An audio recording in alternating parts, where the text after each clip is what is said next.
Taiwan সংকট সহ পশ্চিমা হুমকি মোকাবেলায় সামরিক সক্ষমতায় কয়েক ধাপ এগিয়ে গেল চীন। এবার দেশের নৌবাহিনীতে যুক্ত হল আরও একটি শক্তিশালী উভচর জাহাজ। চীনের পিপলস লিবারেশন আর্মির প্রতিষ্ঠাবার্ষিকী উপলক্ষে দক্ষিণ চীন সাগরে একটি সামুদ্রিক প্রশিক্ষণ মহড়ায় আত্মপ্রকাশ করেছে চতুর্থ টাইপ 075 উভচর আক্রমণ জাহাজ। শক্তিশালী এই জাহাজের নাম হুবেই। নতুন জাহাজটি চীনের নৌবাহিনীর সামরিক সক্ষমতাকে আরও এক ধাপ এগিয়ে নিয়ে গেল বলে মনে করছেন সমর বিশেষজ্ঞরা। এর পাশাপাশি চীনের তৃতীয় বিমানবাহী রণতরী ফুজিয়ানে থাকা J-15T যুদ্ধবিমান উড্ডয়নের ভিডিও প্রকাশ করেছে বেইজিং।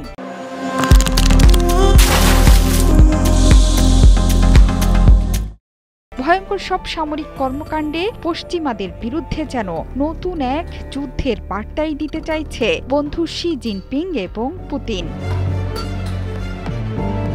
চীনের নতুন এই টাইপ 075 উভচর আক্রমণ জাহাজগুলো মূলত হেলিকপ্টার বহন, উভচর যান পরিচালনা এবং সৈন্যদের উপকূলীয় আক্রমণে সহায়তা করার জন্য নকশা করা হয়েছে। এটি ট্যাঙ্ক, সাজোয়া যান সহ বিভিন্ন সামরিক সরঞ্জামও বহন করতে পারে অনায়াসে। হুবেইর মতো অত্যাধুনিক জাহাজগুলো পিএলের যুদ্ধ প্রস্তুতি এবং যে কোনো পরিস্থিতিতে দ্রুত প্রতিক্রিয়া জানানোর ক্ষমতাকে উল্লেখযোগ্যভাবে বাড়িয়ে তুলবে বলে মনে করছেন সমরবিদেরা।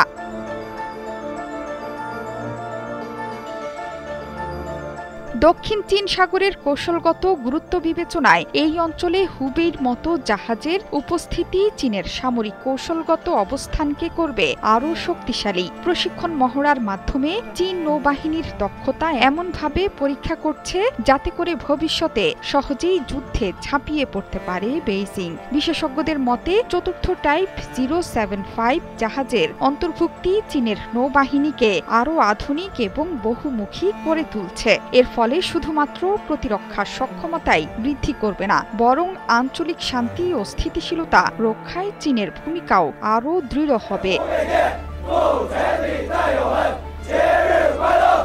এছাড়া চীনের বৃহত্তম এবং আধুনিক বিমানবাহী রণতরী দ্য ফুজিয়ান থেকে যুদ্ধ বিমান উড্ডয়নের ভিডিও প্রকাশ করেছে সিসিটিভি। সেখানে দেখা যায় ইলেকট্রোম্যাগনেটিক ক্যাটাপাল্টের মাধ্যমে রণতরীতে থাকা J-15T উড্ডয়নের জন্য প্রস্তুত করছেন ক্রুরা। একসময় সবুজ সংকেতের মাধ্যমে সফলভাবে যুদ্ধবিমানটি আকাশে উড়েও যায়। 1 আগস্ট চীনের পিপলস লিবারেশন আর্মির 98তম বার্ষিকীর আগে 30 জুলাই ভিডিও প্রকাশ করে সিসিটিভি।